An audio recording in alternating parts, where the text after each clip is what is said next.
Evet arkadaşlar, Gizemli Vakalar Denizi'nden hepinize merhaba, ben Deniz. Bugün yine tüylerinizi diken diken edecek, sizleri çok korkutacak müthiş bir video ile karşınızdayım. Bu benim ikinci videom. İlk videomu lanetli bebekler üzerine çekmiştim. Onu da izlemenizi tavsiye ederim. Bugünkü konumuz palyaçolar.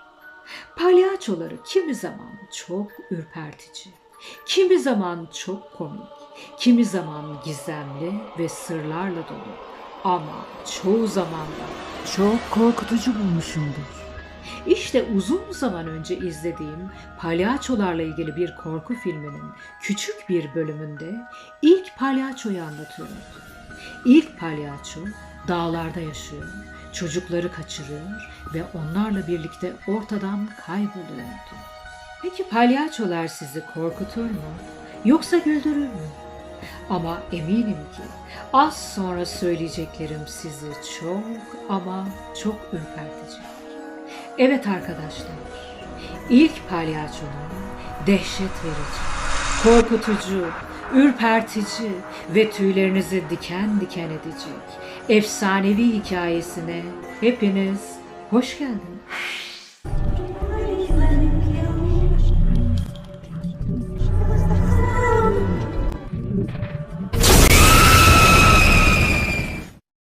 İşte karşınızda boyası akmış, peruğu lime lime olmuş, kocaman ayakkabıların içinde, daima gülümseyen ama bir o kadar da ürkütücü palyaço. Yüzü bembeyaz, sanki deri değil de bir kağıt gerilmiş gibi üstüne. Göz çukurları öyle derin ki sanki karanlık bir kuyuya bakıyorsunuz. Sesi hem çocuk hem yaşlı.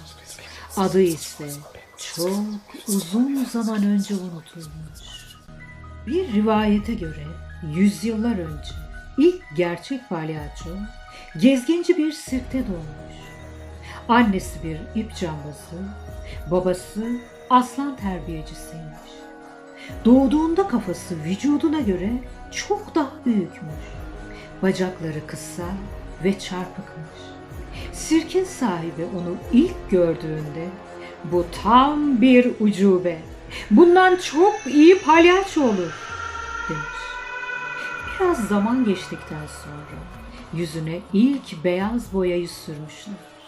Dudaklarına da kırmızı mum boyasını. Çocuklar onu gördüğü her yerde ucube, ucube diye dalga geçer, kovalarlarmış. Buldukları her yerde köşeye sıkıştırır, alay eder, döverlermiş. Çocuklar bunu yaparken son derece eğleniyor, hep dalga geçip gülüyorlarmış. Adı Pinyata olduğu halde herkes ona ucube diye sesleniyormuş. Ve bu eziyetler esnasında kimsecikler ona yardım etmiyormuş. Ne annesi ne de babası. Çocukların gülüşleri her seferinde biraz daha azalıyormuş. Çünkü Pinyata bu yaptıkları karşısında ne ağlıyor, ne bağırıyor, ne de yardım istiyormuş. Fakat içten içe çok büyük bir öfke besliyormuş. Çocuklara olan nefreti. Hep uzaklara, uzaktaki bir yere bakarmış. Sanki görünmez bir yere, bir karanlığa, hiçliğe. 10 yaşına geldiğinde sirkte korkunç palyaço numarası yapmaya başlamışlar. Pinyatayı büyük, karanlık bir sandığa kilitliyorlarmış. İnsanlar palyaço çıkamaz, ucube çıkamaz diye bağırırken bir anda Pinyata sandığın içinden her tarafı yara bere içinde, peruğu yıpranmış, üstü yırtılmış, korkunç bir halde sandığın içinden çıkıp seyircileri kovalamaya başlıyormuş. Herkes, özellikle de çocuklar, çığlıklar içinde kaçıyormuş. Pinyata bu numara için sandığın içinde saatlerce kilitli kalırmış. Zifiri karanlıktı. Karanlıktan hiç korkmazmış. Çünkü tek arkadaşı Tek dostu karanlıkmış. 1897 yılında sirkte çok büyük bir yangın çıkmış. Alevler kısa sürede etrafı sarmış ve sirk tamamen yanmış. Herkes alevlerden, yangından kaçmış. Ama Piñata'yı unutmuşlar. Çünkü o esnada Piñata korkunç palyaço numarasını yapmak için sandığın içinde kilitli bekliyormuş ve uyuyakalmış. Uyandığında her yer alevler içindeymiş. Sandıktan çıkış yolu yokmuş. Çünkü sandık kilitliymiş. Bağırmış, çığlıklar atmış. Fakat sesini bir türlü hiç kimseye duyuramamış. Sandığı tırmalamış ama açamamış. Derisi yanmış, saçları tutuşmuş. En sonunda sıcaktan sandığın kapağı gevşemiş ve açılmış. Çığlık çığlığa Piñata kendisini dışarı atmış. Herkesten yardım istemiş. Fakat hiç kimse ona yardım etmemiş. Çünkü yüzü tanınmaz haldeymiş. Sanki erimiş gibi. İşte Piñata o gece, o yangından sonra sirki terk etmiş. Bir daha da ondan haber alınamamış. Aradan çok uzun yıllar geçmiş. 1920'lerde, 1930'larda, 1940'larda, küçük kasabalarda çocuklar birer birer ortadan kaybolmuş. Tek bir iz bile bulunamadı. Ve yine küçük bir kasabada, ormanın derinliklerinde, dağların yamacında, çamların arasında, çok köhne bir kulübede bir adam yaşarmış. Kimsenin yolu oraya düşmezmiş. Haritalarda görünmez, köylüler yolun adını bile bilmezmiş. Ama her sabah gün doğmadan o kulübeden bir adam çıkarmış. Kar kadar beyaz cildi, soğuktan kıpkırmızı olmuş burnu ve kocaman ayakkabılarıyla bir palyaço. Uzun yıllardır hiç kimse tarafından adı yüksek sesle söylenmemiş. Piñata. Gündüzleri Luna Park'ta çalışırmış.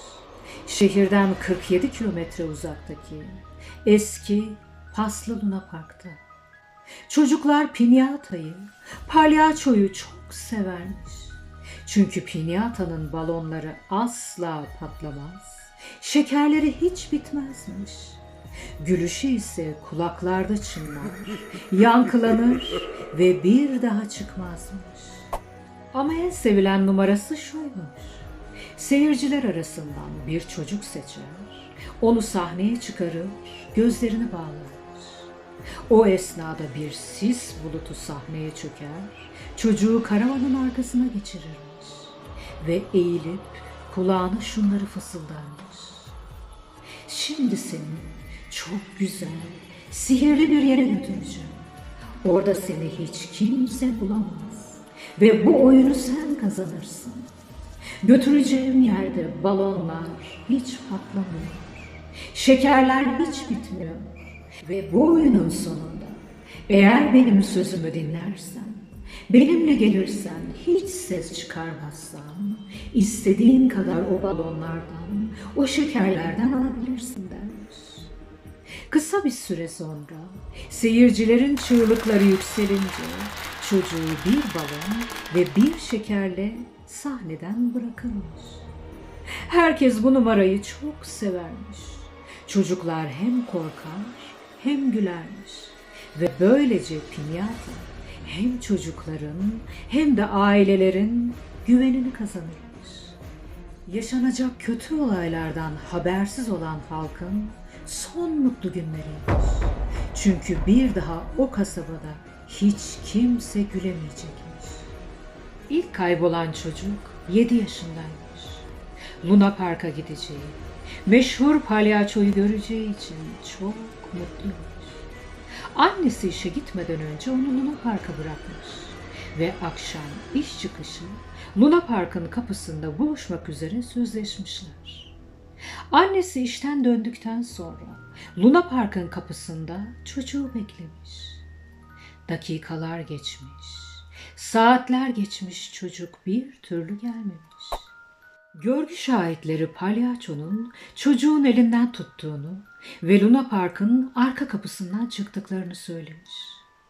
Luna Park'ta, köyde her yerde çocuğu aramışlar. Fakat tüm aramalara rağmen çocuk hiçbir yerde bulunamamış. Sadece küçük bir ayakkabı bulunmuş. Beyaz puanlı ve kırmızı çocuğa ait ayakkabı. O günden sonra pinyatayı hiç gören olmamış. Aradan tam bir ay geçmiş. O gün Luna Park'ta dönme dolap aniden arızalanıp durmuş. Ve dönme dolaptaki çocuklardan çok ürken, çok korkan bir çocuğu bir anda ortaya çıkıp kucağına alan pinyata çocuğa şöyle söylemiş: "Sakın korkma. Şimdi seni çok sihirli bir yere götüreceğim. Orada şekerler hiç bitmiyor, balonlar hiç patlamıyor. Çok eğleneceksin." Cebinden kocaman bir şeker çıkarıp çocuğa vermiş. Çocuk ona gülümsemiş. Bu arada dönme dolap yeniden çalışmaya başlamış. 11 tur atmış ve tekrar durmuş. Tabii bu arada pinyata çocuğu alıp çoktan gözden kaybolmuş. Aradan bir ay daha geçmiş. Bu sefer 3. çocuk kaybolmuş. Tüm aramalara rağmen o da bulunamamış. Fakat bu kez Luna Park'ın kayıp eşya kutusunda bir not bulunmuş. Notta şöyle yazıyormuş: "Bu sefer kızıl olanı aldım. Dağlardaki evim artık çok daha kalabalık. Evimin çok odası var. Fakat kapıları yok. Kimse beni bulamaz. 3 çocuk ve sonbaharın her ayı için bir çocuk." Köylüler sonunda dağa çıkmaya karar vermişler. 3 adam, 2 tüfek ve 1 köpek. Uzun arayıştan sonra o köhne kulübeyi bulmuşlar. Kapı sonuna kadar açıkmış. İçeride hiç kimse yokmuş. Tüm odaları gezmişler, çocukları aramışlar. Fakat hiçbir şey bulamamışlar. Ne bir eşya, ne bir mobilya, ne de bir not. Sadece tavanda asılı 3 kırmızı balon. Her birinin içinde küçük bir çocuk yüzü varmış. Gözleri açık ve gülümsüyormuş. Köpek uluyarak kaçmış. Adamlar da köpeğin peşinden giderken bir tanesi geriye dönüp baktığında kulübenin kapısında pinyatayı görmüş. Elinde yine kırmızı bir balon varmış ve balonun içinde son kaçırdığı kızıl saçlı çocuğun yüzü. Çocuk balonun içinden bağırıyormuş. Fakat sesi duyulmuyormuş. Adam kulübeye, pinyataya yaklaşmış ve silahını kaldırdığında pinyata ona fısıldamış: "Sen de gelmek ister misin? Bir tane daha adam var. Çok eğlenirsin." Adam tam ateş etmek üzereyken palyaço birden ortadan kaybolmuş. Geriye sadece kocaman kırmızı ayakkabıları kalmış ve ayakkabıların içinde çocuk çorapları. Her biri ayrı beden. O günden sonra Luna Park'a hiç kimse gitmemiş ve o gece Luna Park kapatılmış. Ama her yıl tam da soğuğun ilk düştüğü sonbahar günlerinde şehirden 47 kilometre uzaktaki kasabadaki eski Luna Park'ta paslı dönme dolabının kendi kendine tam 11 tur döndüğü, atlı karıncanın kendi kendine 11 tur çalıştığı görülürmüş. Tam 11 tur ve her turda Luna Park'ın içinden, dönme dolabın üstünden kasabaya doğru bir ses yükselirmiş. Dağlarda sihirli bir evim var. Balonları hiç patlamaz. Şekerleri hiç bitmez. Ve çocuklar saklanınca onları hiç kimse bulamaz. Bazense sonbaharın en sessiz gecelerinde, ormanın derinliklerinden, dağların yamacından bir kahkaha sesi duyulurmuş.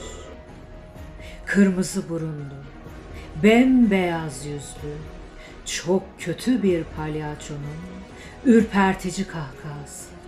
Çünkü Pinyata hala yaşıyormuş. Gündüzleri Luna Park'ta, geceleri ise dağlarda ve kırmızı balonları hiç patlamıyor, şekerleri hiç bitmiyormuş. Yüzyıllar geçtikçe Pinyata efsanesi unutulmuş. Adı sonunda akıllarda sadece palyaço olarak kalmış. Kırmızı burunlu, beyaz yüzlü, insanları eğlendiren, çocukları güldüren komik palyaço.